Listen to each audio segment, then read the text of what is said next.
Yeah. From the bottom of my soul, my faith is strong. My word is born, we holding on. Stay righteous in my ways from dusk till dawn. From the bottom of my soul, my faith is strong. My word is born, we holding on. Stay righteous in my ways from dusk till dawn. My word is born, baby. Yeah. Don't play no games, oh no. Don't you switch lanes, oh no. Say no, no. We holding on, baby. Look where we came from. They want us falling down. See now I'll tell a man what he don't want to hear, cause that's what a brother do.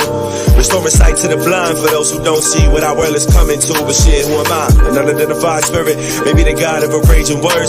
Somebody that cares for the people that I live around, or just a nigga with a wicked curse. And let me explain, the blood in my body is surely tainted. I just pray for the dirt from whence I came. Give all of my praise to the Holy Father. People playing with life, but it's not a game. You can hide in the darkest of valleys. Just know that that light doesn't say your face. Just know that that light doesn't say your flesh. That wisdom and knowledge upgrade your steps. Just take a good look at our people. Should kill your pride and your ego. Should make you think your existence, like how they estimate your persistence. I mean, look at the actions of people. Living proof that there's good and there's evil. Live your life in love and never fear shit. Don't ever let them get hold of your spirit, my nigga. From the bottom of my soul, my faith is strong. My word is born, we holding on. Stay righteous in my ways from dusk till dawn. From the bottom of my soul, my faith is strong. My word is born, we holding on. Stay righteous in my ways from dusk till dawn. My word is born, baby. Yeah. Don't play no games, oh no. Don't you switch lanes, oh no. Say no, no. We holding on, baby. Look where we came from. They want us falling down. Ask a real man where he been. You lucky if he tell you anything about his life. Too many nights of a one mic. Sessions on sessions, I mean lessons on lessons. Read proof, I'm trying to see through. All of you are trying to see through me. I'm not about these games. I can't be switching lanes. Lord, I know I'm not the only one that you see. Please come to me. I think I cut it all right. I'm alone inside my head. I tip from my head. This is a rap, meaning a song. I wake up too early. I wake up to more. I'm alone inside my head. I tip from my head. This is a rap, meaning a song. We wake up too early. We wake up to more. Bottom of my soul, my faith is strong. My word is born, we holding on. Stay righteous in my ways from dusk till dawn. From dusk till dawn. Oh. From dusk till dawn. From dusk till.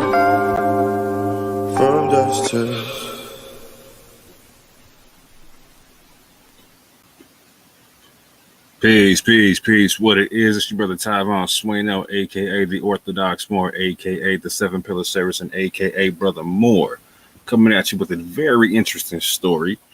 In this past week and change, it's really been an unfolding story for the past month or so, since the Saudi prince came out and was talking about rejecting certain levels of hadith. It's kind of snowballed into a story to where the Christian apologists are now responding to the concept, and rightly so, because there's been a lot of Christian apologists at Speaker's Corner that have actually done a lot to move the ball in terms of the conversation on Islam very recently. Not just them, but some other scholars as well. For instance, let me do it like this. Between people like let's say Yasser Qadi, who was talking about the concept of there being standard narratives and or holes in the standard narrative in terms of the Quran being preserved and via the Ahrut and the Qur'an and all that type of stuff. And between that and works like what Hatun Tash has done at Speaker's Corner in terms of showing that there's over 30 Arabic Qurans around the world. I think she's at 39 now, something like that. And she's showing between them differences in terms of the translations. I believe that her and her camp are somewhere around 93,000 differences at this juncture. And a lot of Muslims have come out and talked about how this has to do with the just the minor differences in the dialects that different Muslims read the Quran and whatnot, and that these 93,000 differences are meaningless, etc. There's been some debate back and forth on that. However, what it's done is it's opened up the conversation to the concept of textual criticism within Islam, which is something that has not really existed prior to. So between that and what the Saudi prince has said, we are entering an interesting age in Islam at the moment. And so I wanted to just play some videos right quick, just to kind of get some ground for what I'm talking about and to give some slight commentary when it's all done.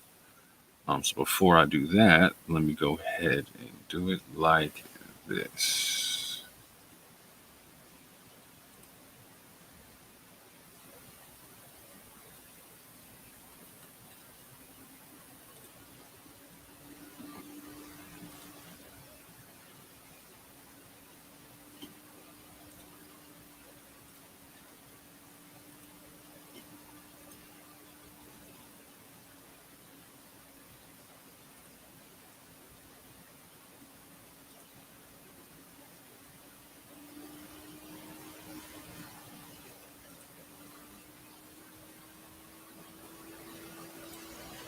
This is Daughter of Christ. A few weeks ago, Mohammed ibn Salman, the Crown Prince of Saudi Arabia, made some very shocking statements in an interview about rejecting hadiths when it comes to legal punishments and the constitution. This is shocking, as Saudi Arabia has always been the stronghold for upholding orthodox Salafi Islam, which mandates that Sharia law, meaning the laws and legal punishments in the Quran and Hadith, must be the law of the land, whether it comes to social matters, family law, or matters of the state. However, Prince Mohammed ibn Salman shockingly went on the record saying that the Saudi constitution is based mainly on the Quran, and that he would not execute any legal punishment without a clear Quranic text backing it, clearly marginalizing the Hadith. And when the interviewer pushed him on the use of the Hadiths also, he said, "I must not execute a legal punishment without a clear Quranic text or a clear text from the Sunnah. And when I speak about the Sunnah, I say most Hadith writers classified the Hadith based on their individual styles, like Bukhari and Muslim and others, saying it's Sahih or Hasan or Da'if. But there is a more important classification," he said, which is the Mutawatir Hadith, as in with a continuous chain, or the Ahad Hadith, meaning the non-Mutawatir, as in not with a continuous chain, even with more than one narrator, is not acceptable. And the Khabar Hadith, meaning the ones that may be true or false, are also not acceptable. Thereby, the prince has distanced himself from most Hadiths, which include the Bukhari and Muslim collections, saying that he rejects their methods of classification of authenticity. Among the Hadiths that the prince rejects is an Ahad Hadith that tells Muslims to face the Kaaba in their prayers after having faced Jerusalem, and is narrated only by one person. Muslims, including the prince, still follow this today. This is shocking, as he is effectively rejecting the vast majority of hadith and also rejecting the traditional ways of the main hadith collectors like Bukhari and Muslim, because even their Sahih hadiths they authenticated may not be good enough according to the prince. When this is applied practically, it would mean that more than 90% of Muhammad's hadiths are no longer acceptable, effectively wiping out almost all hadith collections from Muslim tradition and suspending their use as a source of law. The Crown Prince also said that Saudi constitution is not to bind itself to any specific school of thought because the door of improvisation is forever open, brazenly and bravely undermining the major schools of thought of Sunni Islam that have been followed and revered for centuries. And his statement about the quote, opening the door of improvisation, end quote, clearly means opening the door of reform and change to the tenets of Sharia that have been so far untouchable. He concluded his shocking statements by saying that these measures are necessary because Saudi Arabia has been victim to radicalization and extremism for far too long, and it was time to define the sources more strictly to avoid further damage. This is a very significant and unprecedented public undermining of the Hadith tradition from the Crown Prince of Saudi Arabia, the stronghold of Islam. An official rejection of most Hadiths, including Sahih Bukhari and Muslim, authentic sayings of Muhammad himself, that have been for centuries second only to the Quran. Isn't it amazing the Crown Prince of Saudi has gone on the record rejecting most of the Hadiths of Muhammad himself? What's more amazing is actually the response. Believe it or not, there was a big sigh of relief and widespread acceptance of the Prince's statements. Shockingly, Ahmad al-Tayyib, the Grand Imam of Al-Azhar, tweeted his support of this new reformation to Islam, saying that Muslims must not hold the jurisprudence and legal tradition as sacred, as this leads to rigid ways of thinking in today's Islam. He said, when some people hold on tightly to the literal words that came in the legal rulings of the past, they are being rigid, as those very rulings were themselves new and contemporary at their own time. He tweeted on the 10th of May 2021, quote, "The most dangerous obstacles to renewal are archaic fatwas that no longer benefit Muslims today, and the spread of harmful fatwas, ignorance of Islam and its sciences and traditions, and distorting the sacred things of Islam." End quote. The media noticed how similar his words were to those of the Crown Prince of Saudi about the renewing and reformation of the Islamic thinking, and only depending on the Quran and a minority of hadiths. It was also noticed that the Grand Imam had changed his tone from a previously stricter and more orthodox tone to a one more flexible and open to reform. When a prominent Egyptian journalist and presenter, Amr Adib, was questioned on this change of tack, he said, "Sure, it is the beginning of a real reformation and a return to reality." Muslims in the public eye, and even regular Muslims in comment sections, were seen to widely support and encourage this as a brave and progressive step to a better humanity, and asking how they can help. So, in summary, the Crown Prince of Saudi talks about rejecting the vast majority of hadiths. The Grand Imam of Al-Azhar and the Muslim public opinion encourage it and collectively breathe a sigh of relief. Is this the beginning of a Quran-only movement in Islam? And are Muslims now starting to officially reject and abrogate their religion? Why? Is it embarrassment? Is it shame? Or are they themselves finally tired of living under Islamic law?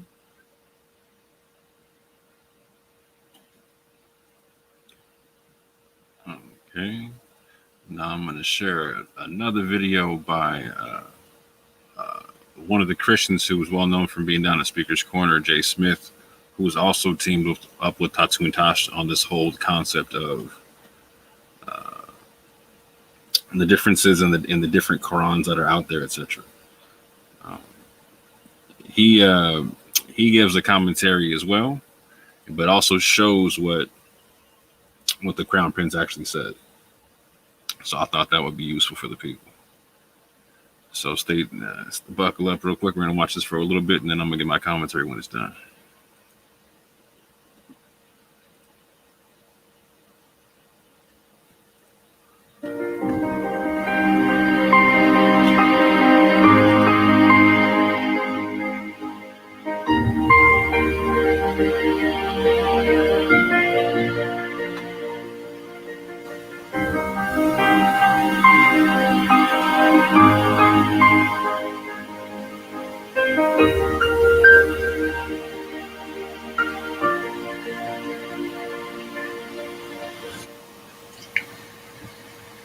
We need to talk about something that just came up last month.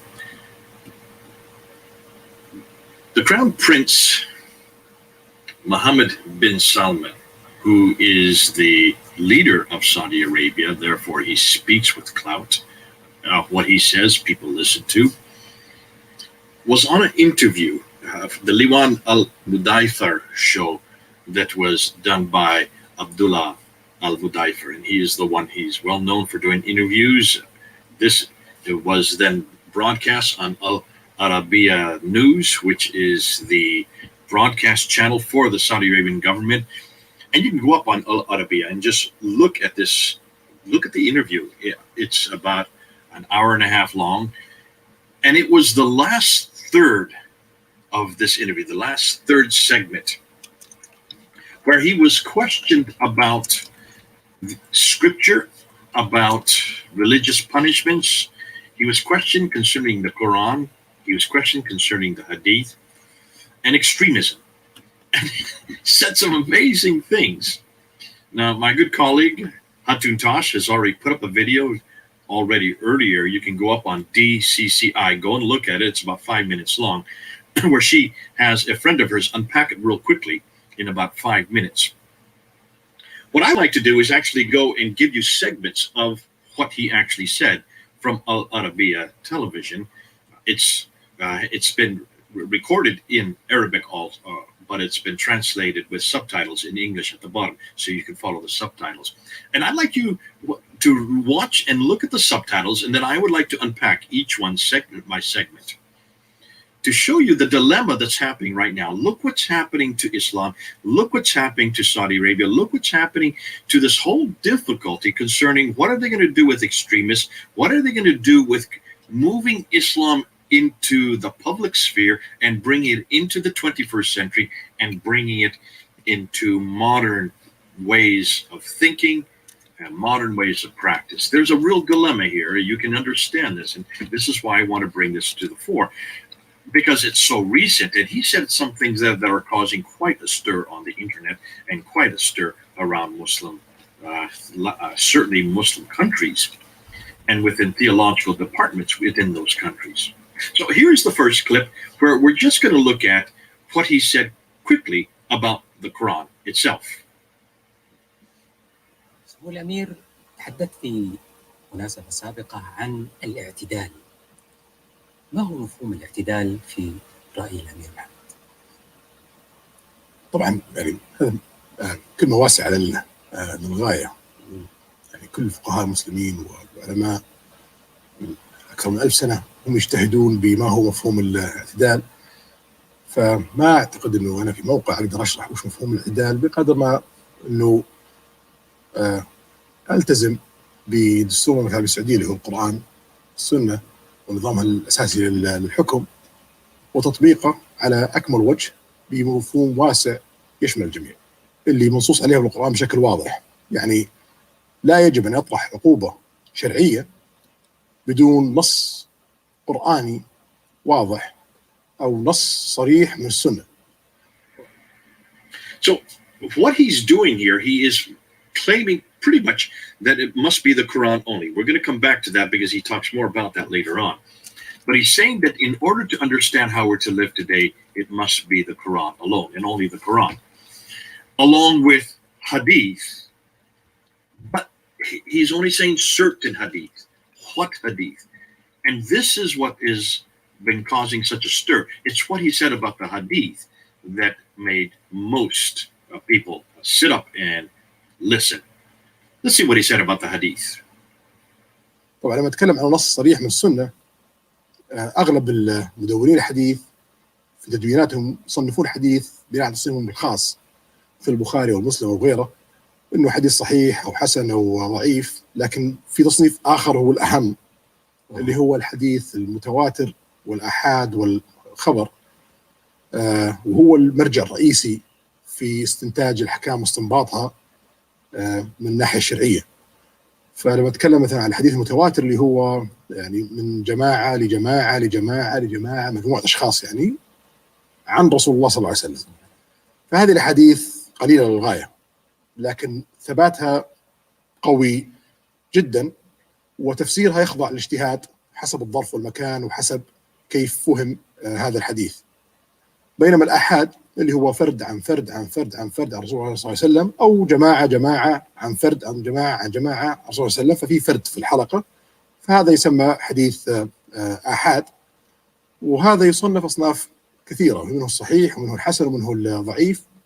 وهذا الحديث الآحاد غير ملزم بإلزامية الحديث المتواتر إلا إذا اقترن بنصوص شرعية واضحة وبمصلحة دنيوية واضحة، خاصة إذا كان حديث آحاد صحيح، وهذا يشكل أيضا جزء قليل من حديث رسول الله صلى الله عليه وسلم. بينما الخبر اللي هو عن فرد فرد فرد فرد ما نعرف، عن فرد فرد فرد عن رسول الله صلى الله عليه وسلم، أو عن جماعة جماعة فرد فرد ما نعرف، عن جماعة فرد رسول الله صلى الله عليه وسلم، ففي انقطاع. هذا الخبر هو اللي يشكل النسبة العظمى من الأحاديث، هذا بشكل لا يؤخذ فيه. So it's fascinating what he did and what he said about the hadith. You can see he has a dilemma here. This is a real dilemma for him. The problem is the hadith. The problem are the traditions. The problem is what Muhammad actually did and said. And that's why you can see he's backing off from the hadith. He has to. And so he's saying pretty much that we only accept those hadith that agree with the Quran. So the Quran becomes the standard. Understandable. This is nothing new. That's nothing that, and not everybody doesn't say. But what he's going on and saying, however, there are different gradations. And he's referring to the three gradations of hadith. We know them as Sahih, which is strong. We know them as Hasan, which would be medium. And we know Taif, which would be the weak. So he's giving those gradations. He just says in English, well, the English translation doesn't say it. It just says strong, middle, and weak. But the words, if you look and you ask anybody who is a hadith scholar, what he is suggesting, therefore, is that the only that which is even amongst the Sahih, which has a strong mutawatir. Now, what is mutawatir? That is a long chain of names, and he's talked about that. And he kind of downplayed, and he tried to say there's a real problem with the hadith. These are the ones that don't have a long chain. And he talked about a single chain versus many. And basically it comes down to which are the sayings that are the most popular, which are the ones that have come down the longest, which ones have the most people. We've heard that before, haven't we, with the whole thing with the Qira'at. Remember with the Qira'at, this came out to be the same way you choose which are the strongest Qira'at, which are the strongest readings, and which are the ones that are used in the riwayats, which are the transmitters. Those who have the most chain of names are the ones that are chosen. It has nothing to do with content. It has nothing to do with practicality. It has nothing to do with contextualization. It has everything to do with who's the most popular. Seems like that's how Islam always finds its authority. Who is the most popular? Who's got the most say? Who's got the most followers? That's fascinating, because Kamel Abdurrahmani, who has written about this and has written a number of articles just about this interview, states if you're going to throw away those that are not sahih and those that do not have a strong mutawatir, then you're going to have to throw away about 90%, which seems to suggest exactly what MBS is the letters that are used to describe Muhammad bin Salman, MBS. It seems like that's what he's wanting to do here. He wants to throw out 90% of the hadith and just go back to the Quran. Just go back to the Quran. We're going to talk about that Quran only, because he then talked about this in this next segment. Let's see what he says here. فالحكومة في الجوانب الشرعية ملزمة بتطبيق النصوص اللي في القرآن، وملزمة بتطبيق النصوص في الحديث المتواتر، وتنظر للحديث الآحاد حسب صحته وضعفه ووضعه، ولا تنظر في الحديث الخبر بتاتا إلا إذا كان تسند عليه رأي فيه مصلحة واضحة للإنسان. فلا عقوبة على شأن ديني إلا بنص قرآني واضح، وتطبق هذه العقوبة بناء على كيفية طبقها رسول الله صلى الله عليه وسلم. So here he comes about, and what he's saying here, very clear, that the punishments, the religious punishments, must be found in the Quran only, just in the Quran, just in this book here. You have to go to this book to find any punishments. And then he kind of gave a little bit of a leeway to say, well, also those traditions, those hadith that agree with this. And he gave the example of adultery. I didn't show that, but he went and gave the example of adultery, which in some ways is rather surprising, because that is one of the verses that has actually been causing a real problem for Muslim exegetes, because we're not sure if it's even there. It's the verse on the Rajah in chapter 24, verse 2. Chapter 24, verse 2 talks about adultery, that if you look in the Quran today, and if you look what it says today, it's 100 lashes. But according to the traditions, there are many traditions that say that it used to be the punishment for adultery is stoning to death. And Umar he comments about this and he remonstrates against it because Umar says, we used to stone, the Prophet used to stone. What are people going to do when they look at the Quran and they found the stoning is not there? They're going to think that the Quran has been changed, which is a real problem. And that's the verse on Rajam. It's a famous verse, and it's one of those that has caused scholars headaches for centuries. So you can see why when you have MBS, Mohammed bin Salman, bring this up as an example, either he's not aware of that or he's not aware that this is a problem for the scholars and he's just opened up a whole can of worms for them. But it's coming back to this view of one Quran only. And there's a name for that. You can see that MBS is going to get himself in the problem. But before he does that, he then goes into the problem with Wahhabism. And this is where he is. This is what he really has to tackle. What is he going to do with this extremist brand of Islam, of which his country has been exporting for centuries? Wahhabism has been around since the 1700s, since the 18th century. Well, let's look at this section on Wahhabism. He's asked this question about Wahhabism. Look and see what he says. والأمير ملزمون بمدرسة معينة، يعني مثل مدرسة الشيخ محمد عبد الوهاب هي التي ستفسر هذا القرآن وهذه الأحاديث. طول العمر احنا متى ما زلنا نفسنا بمدرسة معينة أو بعالم معين معناته ألهنا البشر. الله سبحانه وتعالى والرسول صلى الله عليه وسلم لم يضع الله سبحانه وتعالى بينه وبين الناس حجاب. أنزل قرآنه والرسول صلى الله عليه وسلم طبقه على الأرض والاجتهاد مفتوح للأبد. والشيخ محمد الوهاب لو خرج من قبره ووجدنا نلتزم بنصوصه ونغلق عقولنا للاجتهاد ونؤله أو نضخمه، لأول من عارض هذا الشيء. فلا يوجد مدرسة ثابتة ولا يوجد شخص ثابت. القرآن الاجتهاد مستمر فيه، والسنة الرسول صلى الله عليه وسلم الاجتهاد مستمر فيها، وكل فتاوى.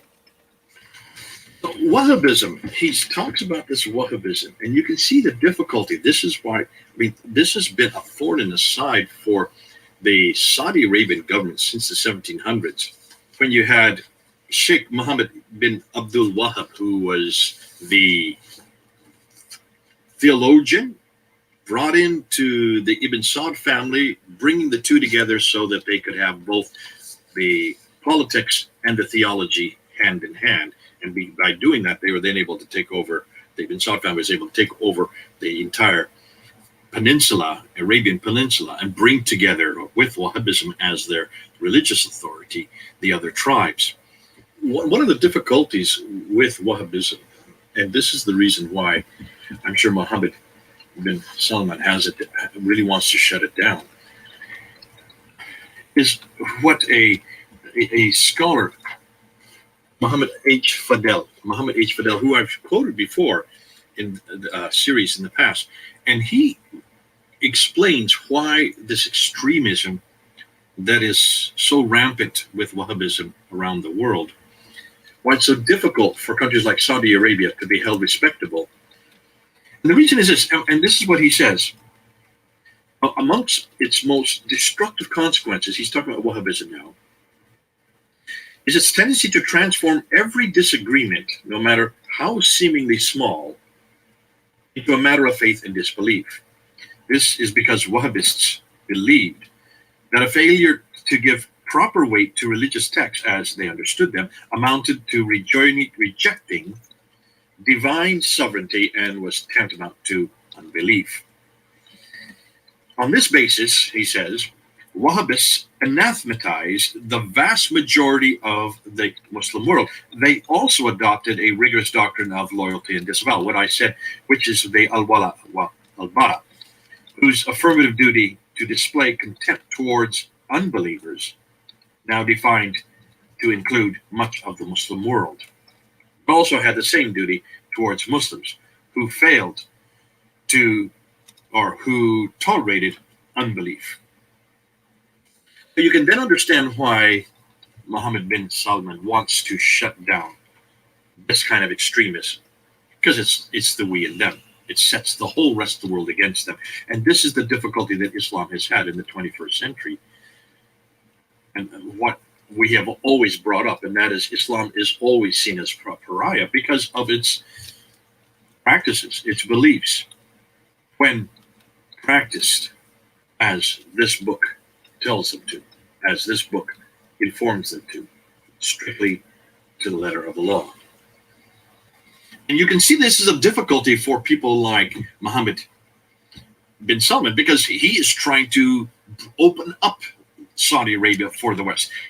The whole first 2/3 of this interview was all about the things that he's doing in education, the things he's doing with finances, the things he's doing with building projects and all the rest, trying to make Saudi Arabia the central country in the world for education. He mentioned that he would like to get some of his universities into the top 10 in the world. Right now, there are 3 in the top 500, and they need to bring that so that people come to them to be fed intellectually. Of course, he's trying to move the economy away from just hydrocarbons over and bring it into other areas, and that's why he's trying to get down to 4 to 7% unemployment. He's right now at 10 to 15 at the moment, so he's doing very well. And they have this plan to have this all done by 2030. But in order to do that, you've got this extremism here. You've got these Wahhabis who have controlled the kingdom since the 1700s. That's we're talking 400 years. And there has been this tight relationship with the Brotherhood. They're made up of Wahhabis and, of course, the princes that control the politics. Some say there are as many as 5,000 of these princes.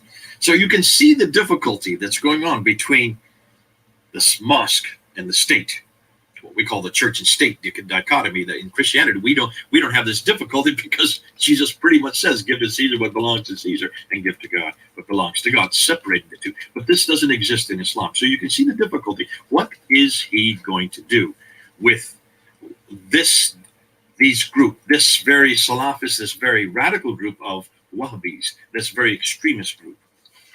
And so what he says is this, and let me just quote, you just saw it. When we commit ourselves to follow a certain school or scholar, this means we are deifying human beings. God did not put a barrier between himself and the people. He revealed the Quran, and the Prophet implemented it, and the space for interpretation is open permanently. We should therefore engage in continuous interpretation of Quranic texts. All fatwas should be based on the time, place, and mindset in which they are issued. Whoa! So he was really taking on Wahhabism at its very core. And to be fair, he thought that by eradicating and throwing out the hadith and diminishing their importance to just around 10% of the hadith, and elevating the Quran, that this will do it for him.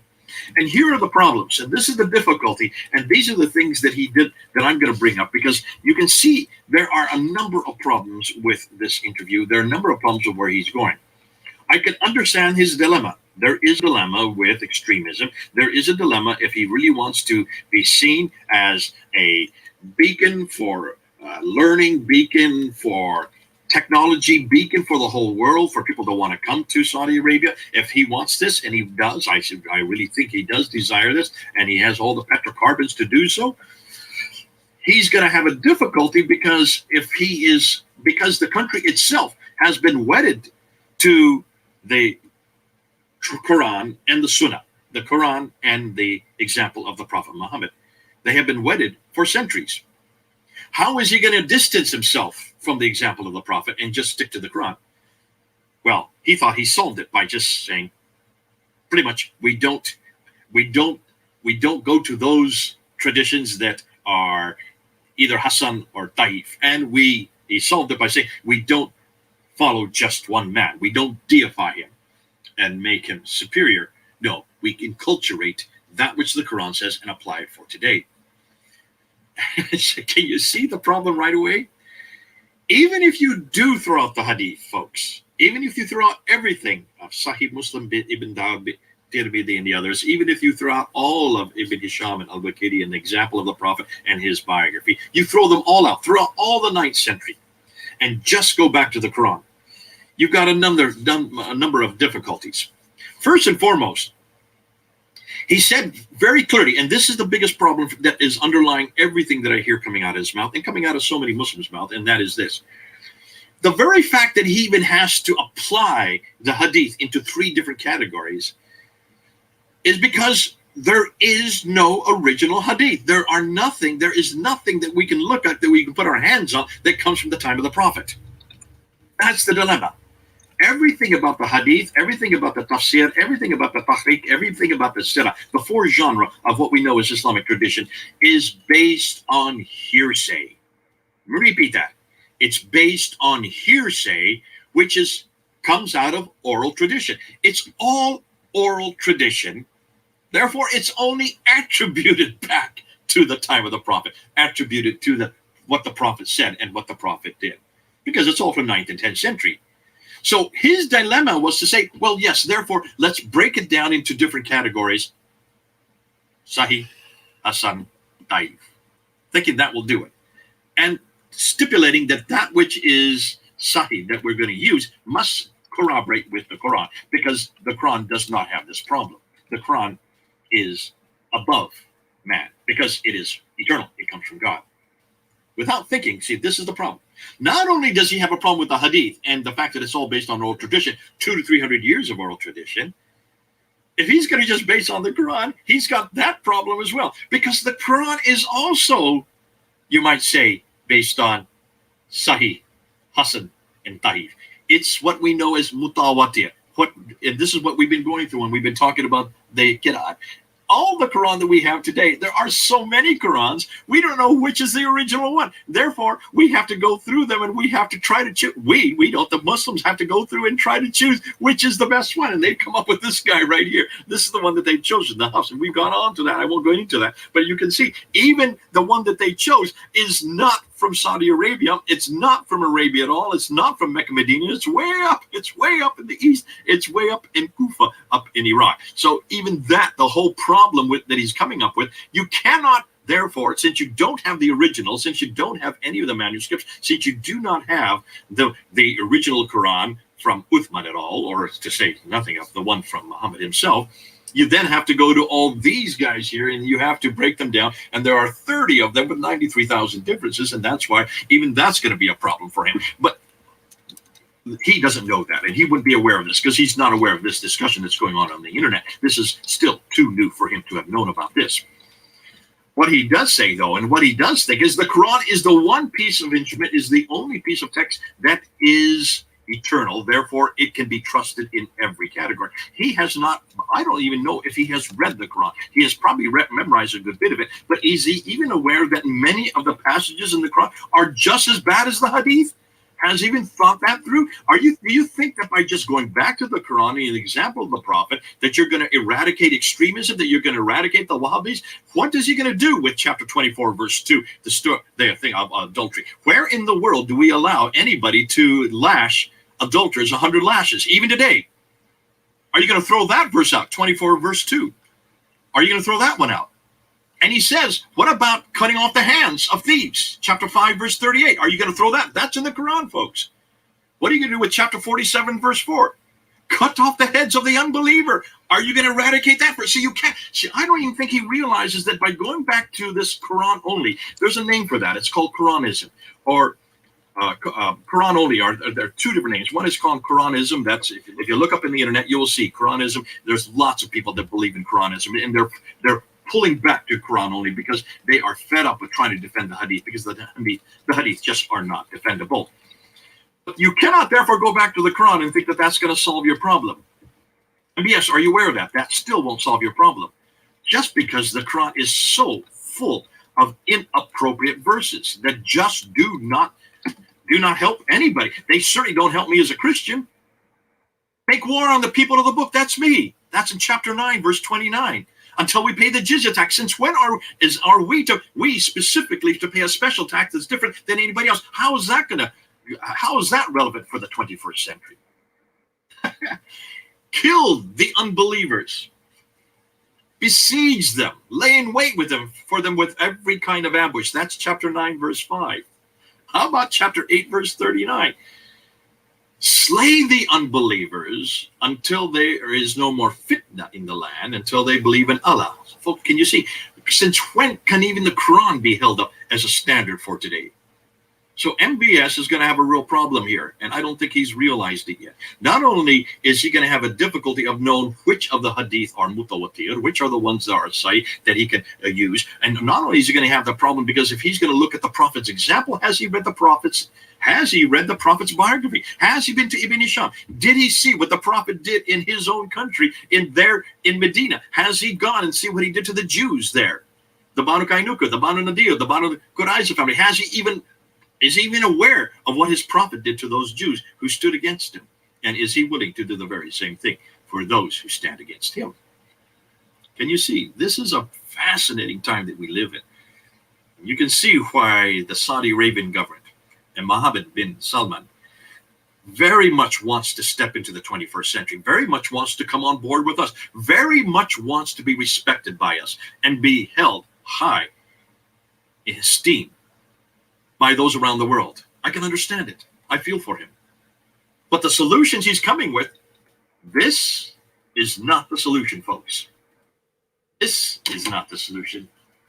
This is the only solution you can really come back to, because this is the only book that does not have any problem. Take a look at what Jesus said and did. Take a look at how he lived. Take a look at how he died and rose again. Then you will see that this is the only book that is relevant for the day it was written, is the first century as the day that we live today in the 21st century. It is the only person that is as relevant for the day he lived 2,000 years ago and still relevant for today. If he really wants to solve these problems, folks, he must stop using this book as his model or as his paradigm. This is not the right book. He's got the wrong book. This is not the right man. Muhammad is not the right man. I've said so much about him. I don't want to continue that. He's got the wrong man. The wrong book, the wrong man. We've got the right book, the right man. Why don't you just come on? It'd be a lot more simple. And then people will start listening to you. And once people do come home to Jesus Christ and his gospel, then truly we will have peace. Then truly we will not have to worry about extremism. And then truly people like Mohammed bin Salman will be respected for what he's saying. It's a great time to be alive. I just love it when Muslims try to redress Islam and try to make it more palatable for you and me. The only way it can be palatable is if they come home to our Lord and Savior Jesus Christ. God bless you. This is Jay. For now.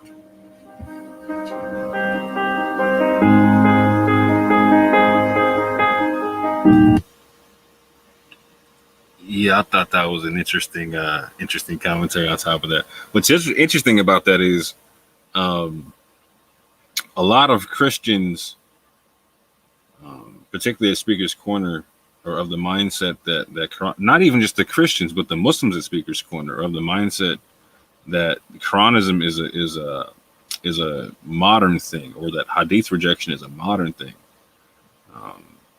and try to separate it from classical Islam.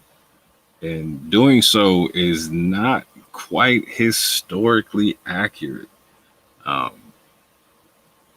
As a matter of fact, the concept of the Hadith being elevated to the level of the Quran, or being able to abrogate the Quran, or being able to interpret the Quran, etc., is something that came about during the time of Imam al-Shafi'i.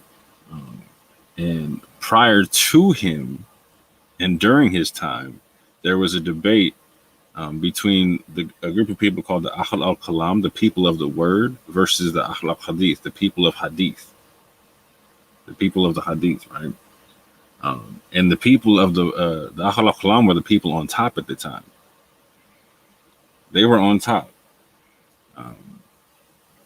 And this is prior to, like I said, the Hadith getting the prominence that they had. In fact, it's prior to Bukhari being compiled, and it's prior to the first major compilation of Hadith from Imam Malik. But hold on. As a matter of fact, I'm just going to do this right quick. And put some information on it right quick. And try to give a small little timeline on some stuff, right? Because what's interesting about this, like I said, is Islam is being forced into a position of, in modern times, of textual criticism, which is fantastic, which is super fantastic. it's gonna take a lot of arrogance out of a lot of people giving dawah, in the sense that it might not happen right away, but what will end up happening is that people like Quranists, along with the Christians and along with other schools of thought, will be going through the Quran in a textually critical way, and in order to find out what it says via different interpretations. And these interpretations will challenge what is modernly understood to be the classical form of Islam, but a classical form of Islam that redacts this era of the Akhlaq Kalam. So an era of Islam that basically starts in the middle of the thing with the Hadith taking over. So in order to kind of break down what I'm talking about, I'm going to give some small timelines on some stuff, just to give some basic understanding of what I'm talking about. Like, so right here we have the schools of Islamic jurisprudence, of different madhabs in Islam. So again, just to give like a time primer to everything, and a framework to everything, you have the Moors going into Spain at 711 AD, and they're there from 711 to 1492. And while they're there, when they first get there, they have no madhab. In 711 AD, there was no established madhab that they went under. Eventually, they became Maliki and they became Zahiri, two major schools of Sunni Islam. One of which is a super major form, Maliki, and Zahiri used to be. It's still alive a little bit, but it's kind of seen as like an extinct form of Sunni Islam. So going through the time period, right? I want you to see the dates here and compare them to the time that the Moors went into Spain. So on the first name I have here is Jafar al-Sadiq. He is the major Shia imam in terms of forming their school of jurisprudence, the Jafri school of jurisprudence, etc., whatnot, right? And he was born in 700, so he was 11 when the Moors went into Spain. Okay, I want y'all to understand that, right? He was 11, and so that's the beginning of the Shia thing, right? He's with Jafar al-Sadiq, a man who was 11 years old when the Moors went into Spain. Okay, so the Moors definitely didn't go into Spain being Shia. You have Abu Hanifa, right? He's the first major Sunni scholar who starts the Hanafi school of jurisprudence. He's 12 years old when the Moors go into Spain. So the Moors definitely aren't Hanafi. Now, again, the major school of Islam that they do take, the Maliki school, is started by Malik ibn Anas, right? And he's literally born the same year that the Moors go into Spain. Okay, so I want y'all to see that the first three major schools of jurisprudence were not around when the Moors went into Spain. If that is making sense to everybody, please shoot me a 1 in the chat. Please shoot me a 1 in the chat if that's making sense. Matter of fact, let me make this bigger for you. There we go.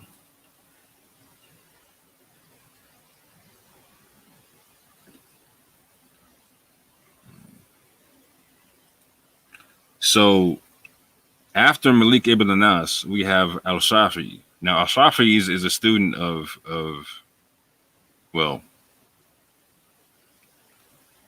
he's a student, I believe, of Ahmad ibn Hanbal, right? I believe.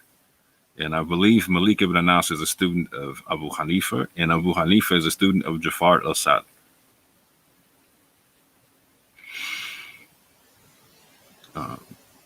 Now, these two people here, al-Shafi'i and Hanbal, are basically the ones responsible for, and particularly al-Shafi'i, are responsible for the hadith coming to prominence in terms of being equal with the Quran, or being able to, or being seen as a secondary source of revelation that you can take that you use to abrogate the Quran or interpret the Quran. The first major compilation of hadith are from Malik ibn Anas, and that's roughly in 780. So for roughly 70 years, the Moors were in Spain with no madhab and no major hadith collections. I just want that to be understood. No madhab and no major hadith collections. Moving forward, we have Dawood al-Zahri. Now, again, he comes in 815, right? That's when he's born, family, okay? He's born 100 years after the Moors are in Spain. And the Moors eventually take the Zahiri madhab. Eventually take the Zahiri madhab. Now, on the bottom is a man that most people don't know. His name is Ibrahim al-Nazim. Now, he's born 775, and he's contemporary with al-Shafi'i, mildly with Malik ibn Anas, but mostly he's contemporary with al-Shafi'i and Ibn Hanbal, etc. You can see overlap with al-Zahiri as well, but I mainly want to focus on the al-Shafi'i and Ahmad ibn Hanbal. Because Ibrahim al-Nazim would be from that school of Ahl al-Kalam. He was a Mutazilite theologian. And the Ahl al-Kalam and the Ahl al-Hadith were beefing. As a matter of fact, al-Shafi'i wrote a lot of literature in that time period, and so did Ibrahim al-Nazim. They were both on opposite sides taking shots. Both on opposite sides taking shots. So for all my modern like Salafi Muslims and Sunni Muslims and Shias, etc. whatnot. Now the Shias know who Ibrahim al-Nazim is. The Shias already know who he is. They cite him. They readily cite him because he was critical of the Sahaba, and he was a hadith rejector based upon that concept because he was critical of the Sahaba. Something along the lines of like, why would you take the hadith to people who were fighting and killing each other? They obviously got something off. Right? Obviously got something off. But for my modern so-called Orthodox Muslims, understand that during the time period of classical Islam, you do have people who are well-known hadith rejectors. And there is a big fight going on between the people who want to take the Quran as a sole revelation, and between people who want to elevate the hadith to a secondary form of revelation that you take along with the Quran. Now, these are the schools of theology. Like I just said, Ibrahim al-Nazim was a Mutazilite. This is a rationalist school of theology, and it's the oldest school of theology on the books. Started by Wasil ibn Athar. Now you see him. He's 11 when the Moors go into Spain as well. So they didn't even go into Spain as Mutazilites. Know that.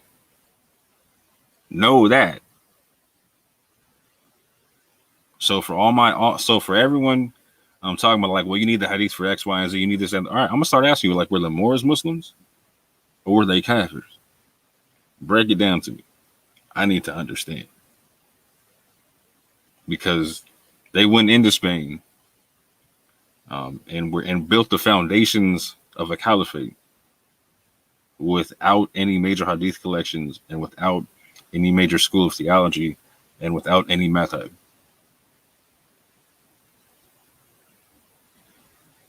But beyond that, I want you to see this timeline in the madhabs, right? So we see that we have the Mutazilite theology, which is a rationalist school. As a matter of fact, they get criticized for being a rationalist school. They get criticized by the people of the hadith for not being parrots, for being willing to think for themselves. Ibrahim al-Nazim, for instance, his concept was he believed that all he needed was the Quran and his logic. And that's all he needed to come up with jurisprudence. He rejected the concept of consensus and literally wrote a book about that. I'm going to touch on that in a second. But after the Mutazilite school, in response to them, you get the Athari school, started by Ahmad ibn Hanbal. He's actually imprisoned by the Mutazilites at one point in time. And in response to their rationalism, they come out with the literal school. a way of a literalist translation, a literalist concept in how they read things and understand things, etc. After the Athari school, you get the Ashari school. They are a blend of rational and literal. After them, you get the Maturidi school. Again, they're also a blend. But at its beginning, the schools of theology were rational.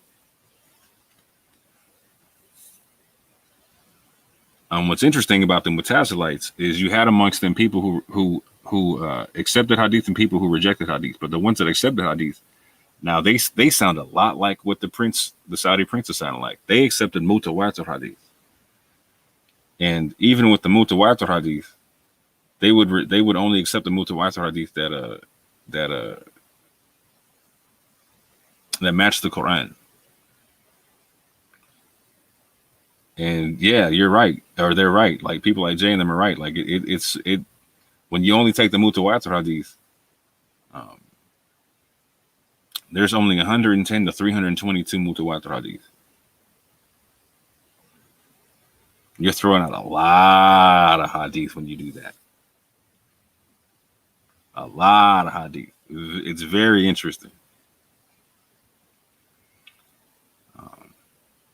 But again, this is a little bit about my man Ibn Nazm. He was a Mutazilite theologian and poet. He served in the courts of the Caliph al-Ma'mun. Al-Ma'mun started something called the Mifna that ended up imprisoning Ahmad ibn Hanbal. I'll talk about that after in probably another video. But these are all historical events that Muslims that the Muslim scholars and Sunni scholars do not deny. So when you really look at the thing, you really cannot say that this whole like hadith rejection concept is something new. But anyway, Ibrahim Nazm was the nephew of Mutazilite theologian Abu al-Hudail al-Alaf, who organized Mutazilism in Basra. Again, like I said, Nazm rejected scholarly consensus or ijma, and he wrote about this in a book called Kitab al-Naqd. Al-Shafi'i refuted Mutazilites and people in Ahl al-Kalam in his book Kitab Jama' al-Ilm. Now I have an English copy of this, and it's extremely interesting. I'm gonna be touching on that one, family. It's extremely interesting. Ibn Qutayba refuted them as well in his Tahwil Mukhtalif al-Hadith, including a direct refutation to Ibrahim Nazm. Now, I don't believe I have the English translation of that one, but I do have other things by Ibn Qutayba. Again, some interesting things about Nazm. He's known for writing poetry about enjoying drinking wine, etc. And he's also known for memorizing the Torah, the Zabur, Injil, and the Quran. Which is interesting when you start to understand the concept of him rejecting consensus and only taking the Quran and his rationale for the basis of jurisprudence and whatnot. Because when you get into the Quran, it talks about confirming things via the previous scriptures. And so when you see someone who rejects hadith and taking the Quran, also memorizing the previous scriptures, that lets you know what he felt was more weighty, the hadith or the previous scriptures.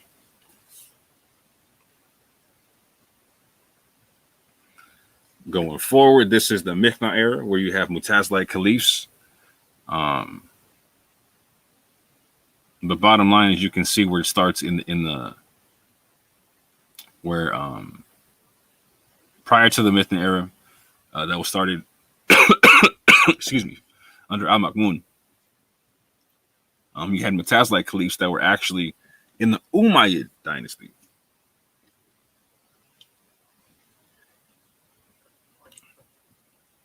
So you have Mutazilites in the Umayyad and the Abbasid dynasty, going from 709 from 743 in their reign to 861 in their reign.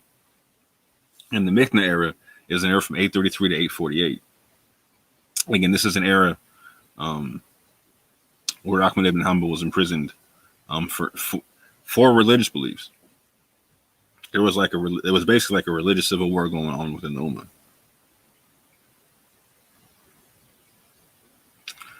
And so dealing with the hadith collections that are being rejected, etc. Some Sunnis will say 6. There's 6 major books. Some will say 9. I'm just going to show all the 9 major ones, and then just give you some dates on the really, really, really, really big ones.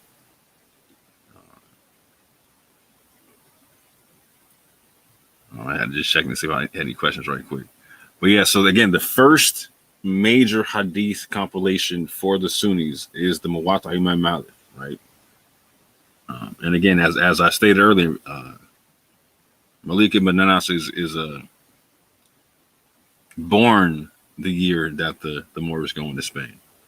And so his book of hadith is compiled circa 780. And it only has 1,720 hadith in it. After that, we have a few other ones. But the next major compilation of hadith is Sahih al-Bukhari. You're going to hear that one quoted the most. And that's completed in 846. And that has 7,563 hadith in it and roughly 2,600 without repetitions. Like I was saying, there's 110 to 322 mutawatir hadith. There's 110 if you don't count the repetitions. A lot of these hadiths have repetitions to them. After this, you have Sahih Muslim, which has, again, another 7,500 hadith to it and roughly 3,000 and change without repetition. These are going to be your major hadith collections, right? But again, we see that these come not just well after the Prophet, the time of the Prophet, but well after the time we see the Moors going into Spain. And again, under that, like I said, as we can see here, they go into Spain 711, right? The year that my man is born, who does the first compilation of hadith, the major compilation of hadith. And they're there for roughly 70 years before this compilation of hadith shows up. This is 135 years after the Moors show up in Spain. Sahih al-Bukhari is 135 years after the Moors are in Spain. So we see other major hadith collections. I'm not going to go through all of them. For the ones who know what it is, you're going to hear these ones cited quite a bit. But then we also have the Shia hadith collections, right? Now, the major Shia collection you're gonna hear is Al-Kafi, and this was compiled from 900 to 940. So we're talking like 230 years after the Moors are in Spain, and that joint got over 16,000 hadith in it. 16,000 hadith. Now I'm just gonna jump down and show some stuff again. Like you heard them talk about like the standards of hadith, right? The gold standard being the mutawatir. It's successive. There's only 100 to 322 mutawatir hadith. And again, the Quran is considered mutawatir. Mutawatir is like widely known and widely understood. Like so, let's say there's a newspaper, or okay, the result of an election, right? All the newspapers print the same result of the election, right? That's mutawatir. That's mutawatir, right? That's widely understood and known, right? There's only 100 to 322 mutawatir hadith to that level. That's the gold standard. The silver standard is sahih. That's authentic and sound based upon lesser chains of narration, not as many. And so there's 5,000 to 7,000 Sahih hadiths without repetition in major Sunni books, from what I understand. And a lot of times people quote the silver standard as if it's the gold standard. And what the Saudi prince is saying is like, nah, let's go top shelf with it. Why go less than top shelf? Why go less than top shelf?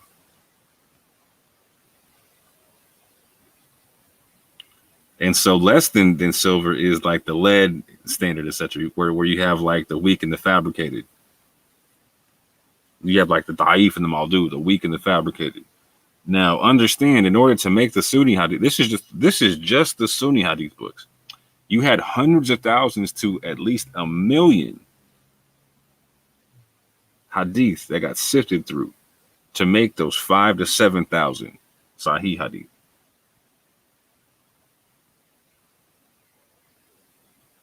So the rest are Hasan, Da'if, Maldu, etc.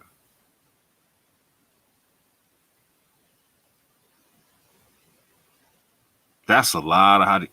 That tells an interesting story in and of itself. In and of itself, family. In and of itself. But there's a group of people who, when they took hadith, this is all they took. That happened before. There was Mutazilites who had that same methodology. There was Mutazilites who didn't even take them, who rejected even them and just took the Quran. Historically, this is verifiable.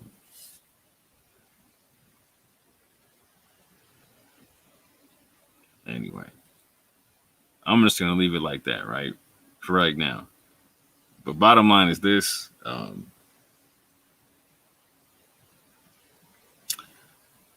The Christians at Speaker's Corner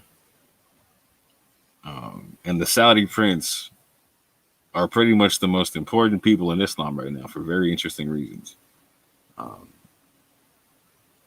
One, for introducing hadith rejection back to the table, and putting that back on the table, and the other for introducing Islam to an age of textual criticism. And for people like me who do reject hadith, and but also take the previous scripture, textual criticism is a very interesting conversation when it comes to the Quran. Because you heard Jay Smith talking about, like, so what are you going to do with this, and what are you going to do with these verses, and that verse, and this verse, and that verse? But one of the things that you hear Quranists talk about quite often is the fact that, well, there's different ways to define the words in the Quran via the context that they're used. And so that in and of itself is going to open up a floodgate of textual criticism and translations, to where very legitimate forms of reading the Quran are going to come out, which is going to put the ball back in the Christian's court as to how do you respond to these, how do you respond to that. Different people do it different ways. Some people do it solely on the Quranic Arabic. Some people, like myself, compare and contrast different Semitic languages along with the Quran via like Hebrew and Aramaic in the Torah and in the Old Testament, etc. And some people even have different methods to where they're translating the Quran via Hebrew. Very interesting concept. But I can tell you this: someone who's looked into all three, there's very interesting translations and understandings that are coming out now. That wouldn't be that when you compare and contrast them to certain people like Ibrahim and Azim are not something new. These are concepts people were looking at the Quran and coming up with the same concept back then. So shout out to the Saudi prince. Shout out to the Christians at Speaker's Corner. And shout out to all the people who are in the Islamic world who were taking a step back and actually using their rationale and examining the Hadith and examining the Quran and examining the different holes in the narrative that Yasser Qadhi was talking about, and taking a step back with some humility and looking at the thing. Like, so we're seeing a rise of two things happen in Islam. One, you're seeing a rise of apostasy in certain things. Like the whole holes in the narrative thing gave people who didn't want to be part of Islam a chance to kind of just dip off. And like, oh, here's a good reason why I should stop being a Muslim. But then you're seeing people who were really sincere about the thing, really examine the thing and start putting down the Hadith and really picking up the Quran more. and this is something that I've talked about quite a bit, and you're going to hear me talk about it quite a bit more, is the fact that a lot of things, like something that the Quranists and the Christians and a lot of moderate Muslims, a lot of just mainstream Muslims agree on, is they don't like extreme forms of Islam. They do not dig the extreme forms of Islam. And now we're being introduced to an age to where these forms of Islam have to be rationalized. And in rational understandings, they won't fare too well, but two, there's a basic concept I keep trying to tell people. The only way you can beat a fundamentalist ideal is with a more fundamentalist ideal. And with the people trying to represent like the Wahhabism and the Salafism and all that type of stuff. And I'm not saying that everybody who's a Salafi is an extremist or nothing like that. I'm not saying that in any way, shape, or form. I know good Salafis who are not extreme in any way, shape, or form. They just they feel like that is the best way to be is to follow the Sahaba, etc. whatnot, right? And in the Salaf, in the ways of the Salaf and all that type of stuff, right? No issue with them, right? Some of them, no, there's some issue. There's some issue. They beef even within themselves. But the truth is the only way to get more fundamental than that is to actually just drop the Hadith and get back to the Quran and see what the Quran's actually saying. And truth be told, you're not going to find. You're not really going to find Quranist extremists. It's not something you're really gonna run into. And again, there's a small group. There's instances you can find in Nigeria, right? But typically, any group that has been extreme are basically a group of former Sunnis or former other Muslims or whatever. That's not what I'm talking about. I'm talking about historically. Within Islam, like I was talking about with the Moors or whatnot, right? Like there's a time period where you can historically look at the thing and be like, okay, what did their Islam look like without America? What did their Islam look like without a major school of thought or a major school of theology? What did their Islam look like without a major compilation of hadith? How did they interpret Surah 9? How did they interpret Surah 8? Etc. etc. etc.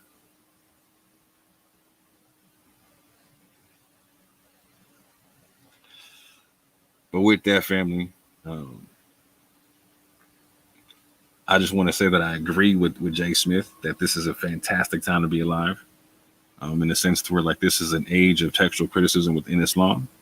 That is extremely legitimate and has an historical basis to it, and also an age of examining the Hadith with scrutiny and with rationale. And examining the Quran and Islam with scrutiny and rationale, again with a historical basis to it. This is going to be extremely interesting. Extremely interesting.